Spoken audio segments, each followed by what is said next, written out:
Most of the time, the problem wasn't the seller, but rather the listing agent who simply decided to invest very little to market your property. For example, sometimes just a small investment or a little bit of effort can yield dramatically different results. You want buyers to create a mental picture of them living there, not you. Will you regret it? Most likely. And the reason is reduced exposure means reduced offers. In fact, you may not even be aware of this, but historically here in the South Bay, homes under $3 million only sell around 68% of the time.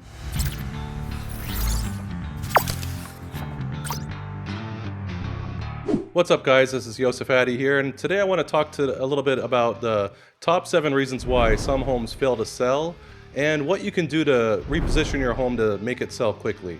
Now, nobody likes to put their home on the market for it not to sell, and if that happened to you, you really have my sympathy because you're probably misled by your previous agent. I've talked to many sellers that have been in the same situation, and it's tough.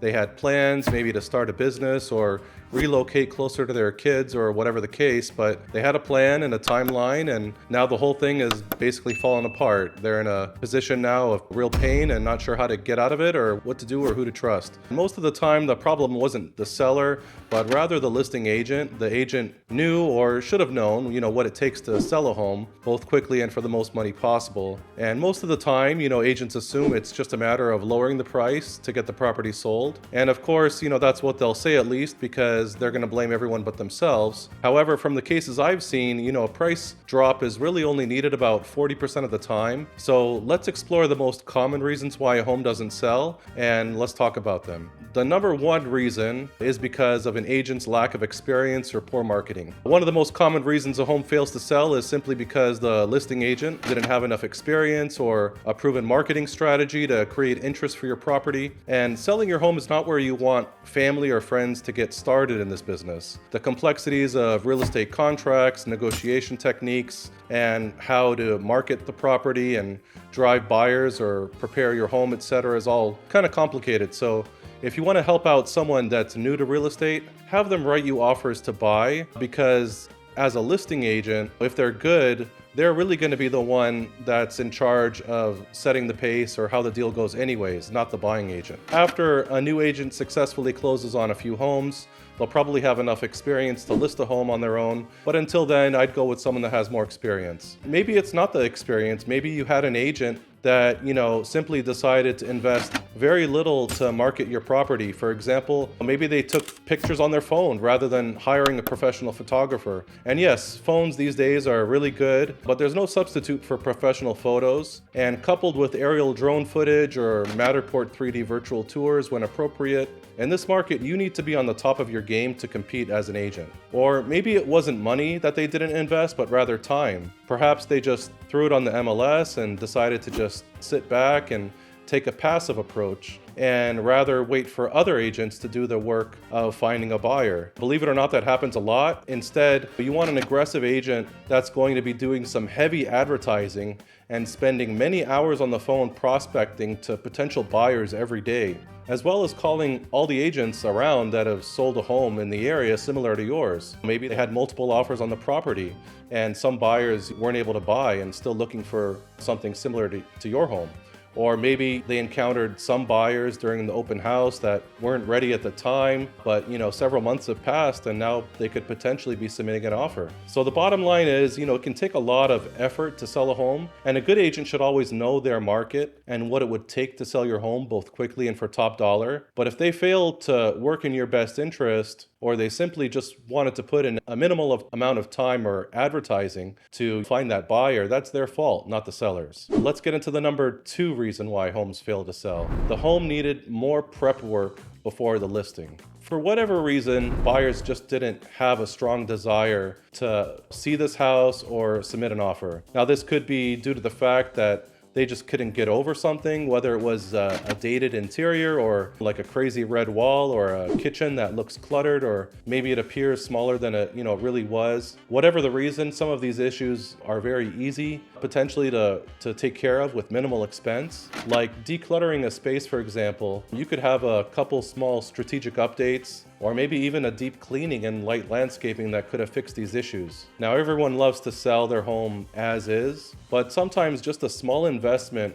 or a little bit of effort can yield dramatically different results. Like, I want you to check out this before and after photo of a house that really just needed to be organized. Once it was decluttered, obviously the kitchen looks much better and there really wasn't any cost involved at all. In general, if you're planning on selling a home while still living there, it's best to downsize as much as you can and pack away everything else you want to keep but don't need for daily living in the garage or closets or storage. Pretend you're going to house sit your friend's house for a couple months until it sells, and they offer to pay for a moving truck for you. So, like, what would you bring? You'd bring your bed, of course, and a sofa, a TV, your coffee maker, clothing, toothbrush, etc. You know, the essential items and basic furniture. You want to keep those in the house and basically take the rest and try to keep it stored away.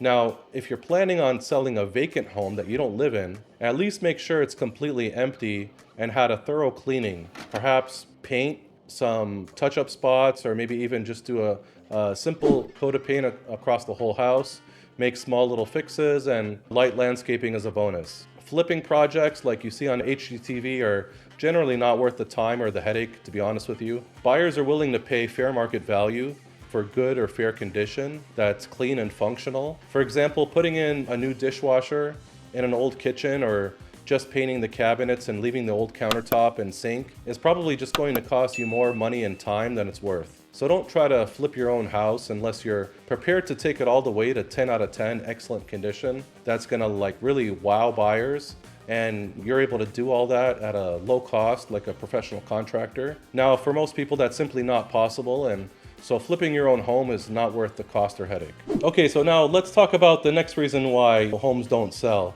The number 3 reason is potential buyers couldn't imagine themselves living there. This isn't because of the neighborhood or price. This is about your specific home that was confusing them. Is this bedroom big enough for a king-size bed? Where would you even put a TV, they may think. So staging a home well with modern furnishings can have a huge impact even on the smallest spaces. Not to mention, staging really helps to highlight key features about your home that will draw attention away from other things like eyesores that could detract. If you think about it, home builders are in the business of making money, right? So they typically stage every home they sell. So why wouldn't you? Staging obviously is a proven method of getting top dollar and selling homes quicker, and that's why they use it. So I want you to take a look at these before and after photos of a home that was professionally staged. Look at before how it has dark walls and dark flooring with all the dark furniture, but without changing the flooring and the walls, just by adding light rug and some light furnishings, they brightened up the room and changed the complete outlook of it. So let's say you don't want to stage your home. Okay, that's totally fine. At the very least, you have to make sure your home is depersonalized. So what does that mean? That means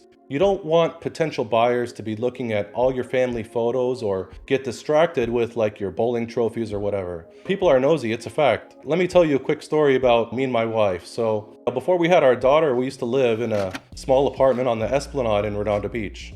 We were on the ground floor, directly facing the ocean. Our patio and our living room had a 180-degree panoramic view.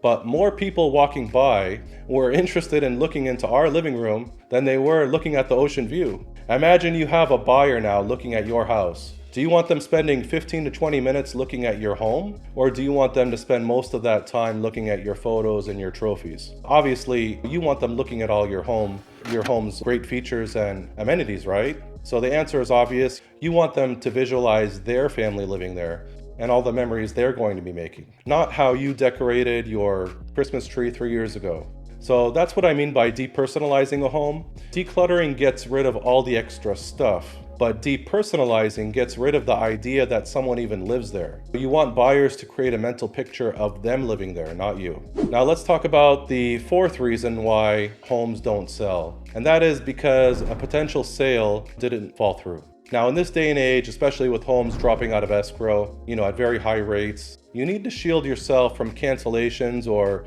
big price reductions. Unfortunately, homes do drop out of escrow, and when it does, it's a huge bummer for everyone involved, especially the seller. Now, the good news is there are ways to avoid this moving forward, and that is by getting lots of disclosures and inspections done ahead of time. So by having them done in advance, you basically have all potential buyers review these before they even submit an offer. You can pay for all these things yourself and coordinate all the paperwork, etc., etc., or you can just hire me. I call this my certified pre-owned service, where I'll do a full home inspection, appraisal, termite inspection, and much, much more because I mean, let's face it, if a home looks like it could be in need of a lot of repairs, do you think the buyer is going to submit their best and highest offer, or are they going to hold back a lot for repairs? Yeah, they're going to hold back or simply offer less. And chances are they're always going to overestimate everything. Let's say worst case scenario, you're in escrow and they discover something during their inspections, like maybe the roof is leaking. They may come back during inspections asking you, the seller, with an estimate to replace the entire roof for like $40,000, when perhaps you could have just had it patched for $2,000, and now you have this big dilemma on your hands, and you guys are basically fighting over a roof. It's in your financial interest to get the home inspected, and if there's any major issues, and even if you have no desire to fix them, I'll help you get quotes to fix those issues, and we'll disclose it to all the potential buyers before they submit their offers. And that way, we make it very clear that you're aware of the issue, that you've disclosed it, and maybe even we provide estimates to repair those biggest issues, and you're not going to be giving any credits or repairs, and so that all potential buyers will have to bid accordingly. I'll be honest with you, I love doing this for myself, quite frankly, because it puts me to be in a great position, like a strong position to negotiate for my sellers later on. And that's why it's all part of my certified pre-owned service when I'm selling a home. All right, so let's talk about the next reason why homes fail to sell. Number 5, the home wasn't easy to show. Did you ask buyers to give you 48 hours notice or more to even see the home? Maybe you asked them to provide a doctor's note that they were COVID-free and triple vaccinated before breathing in your home's airspace. Or maybe you wanted Fufu, your cat, to get the whole house to herself on weekdays while you're at work. Like my favorite President Joe Biden would say, "Come on, man." Come on, man. What is he doing? Listen, I get it. Parading a bunch of strangers in your home is never fun. Whatever the case may be, we need to make sure the home is easy to show on a moment's notice, especially if you took the approach of starting with a high price, which usually results in fewer showings and a longer selling period. The more obstacles you make for buyers to actually look at your home in person, the less offers you're going to get, and the lower the price, and that's the bottom line. Now, let's talk about showing luxury homes. A luxury home seller may say to me, "Joseph, don't you know? My home is too important to be passed up. I mean, it's one of a kind, and look at that Italian marble." And they assume that, luxury buyers are going to make the time to see their home. But this actually runs opposite of the truth. Buyers at the lower price points will make more of an effort, especially if they're serious, because there's a lot more competition out there, especially for the best homes that are priced correctly. Now, luxury buyers, on the other hand, are often business owners, lawyers, doctors, or simply people who are traveling a lot and oftentimes have very short windows of time they're able to see a home. And quite frankly, they demand a luxury home buying experience because there's much fewer luxury buyers out there. So working around their schedules and being flexible with showings for these luxury buyers is critically important if you want the best results. And this is why having the right pricing strategy is crucial to driving up demand, getting a bidding war going so you can sell quickly and easily for the most money. You don't want to be getting, random phone calls with a request to show the house when you're least expecting it. All right, let's talk about the number 6 reason, and that's trying the quiet listing approach. This is where you tell the agent not to put a sign on the yard, or that you don't want the home published on the MLS. And really, you're limiting the agent's ability to publicly market the home and instead rely on their circle of buyers or contacting other agents to get the home sold privately. Can this approach work to sell your home? Sure. Will you regret it? Most likely. And the reason is reduced exposure means reduced offers. You want everybody to see your home that's for sale, not just 5 to 10% of the buyers out there. You want people fighting for your home.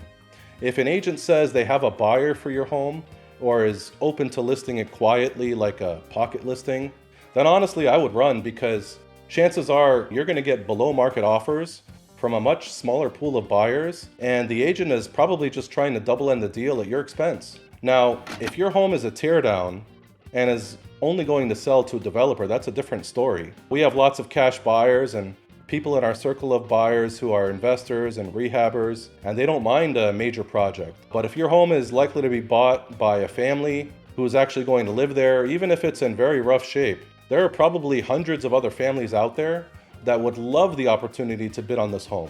Do you think you're going to get the best price from one buyer or 20 buyers? Now, maybe somebody drives by your house every single day and secretly wishes they could live there someday. I know I drive by several homes like that every day I go to work.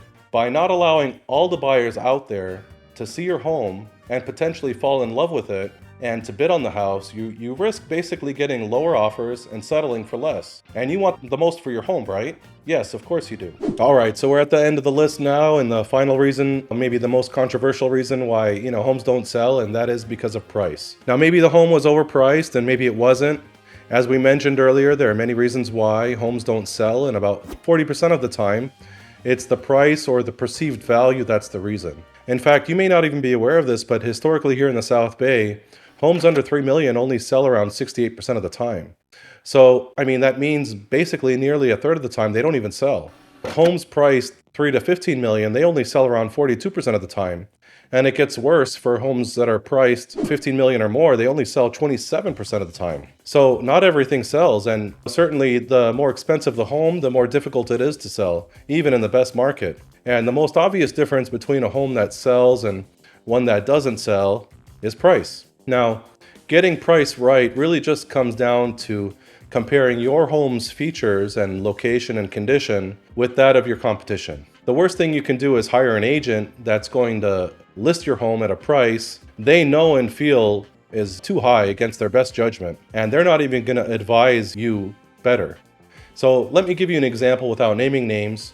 Let's say Bob's an agent that sells a lot of homes in your neighborhood. You see his signs everywhere, and he'll simply tell you whatever you want to hear in order to get the listing. And he proceeds to list it at whatever price you ask without even advising you properly on what some different pricing strategies would be, what comparable homes are selling for, etc., etc. Based on everything you know, Bob appears to be very successful and good at what he does, but later on, after listing your home with him for a few months later, you basically find out that he only sells his listings about half the time. What's going on here? Unfortunately for the sellers, Bob is just engaged in a numbers game. He puts a minimal amount of work, and as time passes by, he's basically exposing his sellers to more and more lowball offers. And about half the sellers are forced to sell below market value, while the other half are just forced to wait until the contract with Bob expires so they can hire someone new. So in a sense, they're forced to work with Bob, and so what does he care? Bob's not the one sitting around with a home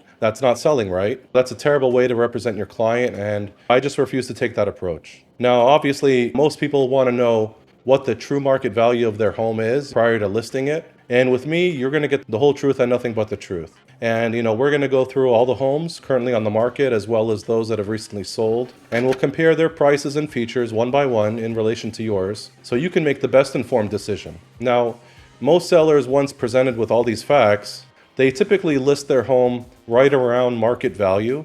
And I don't mind listing at 2 to 3% over market value because I'm confident I can still sell it. Sometimes we can even go as high as 5% over market value if it's really unique, move-in ready, or maybe if comparable homes are not so easy to find, like for luxury homes. But if your intention is to start at a very high price, leave room for negotiation, listen, that's definitely an option. And while I wouldn't advise it, if that's your decision, I'll support you 100%. But I'll at least run by you some pricing strategies and scenarios of what it would realistically take to sell that property. I'm just going to simply leave it up to you at the end to decide, but at least I did my job as a responsible agent on advising you on a realistic price and time frame in which to sell your home. And obviously whatever you choose, whether you want to start high or low or somewhere in the middle, that's totally fine. Let's talk now about what would happen if you priced it lower than market value.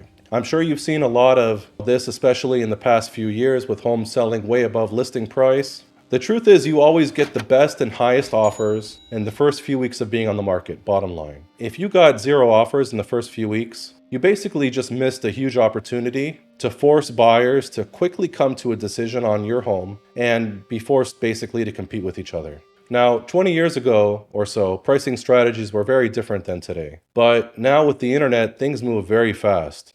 So once you go live, you basically want to compress all the demand out there essentially to get everyone all at once bidding on your home in the tightest time frame possible in order to submit an offer and basically fight for your home. In fact, the lower the home is priced, the more people are going to be viewing it, the more the phone rings, and the more work for, me, the listing agent. And yes, all that increased demand drives up the price to yield you with the highest possible final offer. Now, as a seller, you always want to be in control of the process and have buyers fighting to get your home, especially if you live there, because you don't want to be constantly cleaning and organizing the home every time you have a random showing with a buyer. So I'm going to tell you a secret, which is my proven strategy when it comes to getting the top dollar on your home. And that is, a lower price always causes higher perceived value. A higher perceived value causes more exposure. More exposure causes more showings. More showings causes more offers. More offers causes multiple bids. Multiple bids cause people to bid based on emotion, not logic.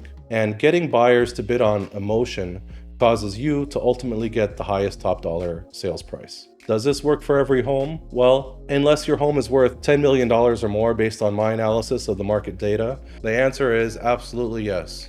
So if you're watching this and you weren't able to sell your home the first time, let me just ask you, are you ready to hire a strong agent that's actually going to get your home sold? Or are you going to put this off for later and gamble with the market? Or worse yet, are you going to hire the same agent that couldn't even sell it the first time? My hope is you don't make that same mistake. Give me a call. I'd love to help. And with a new agent, new marketing, and new buyers, I guarantee your home will be sold in 28 days or less. And I'll talk to you soon.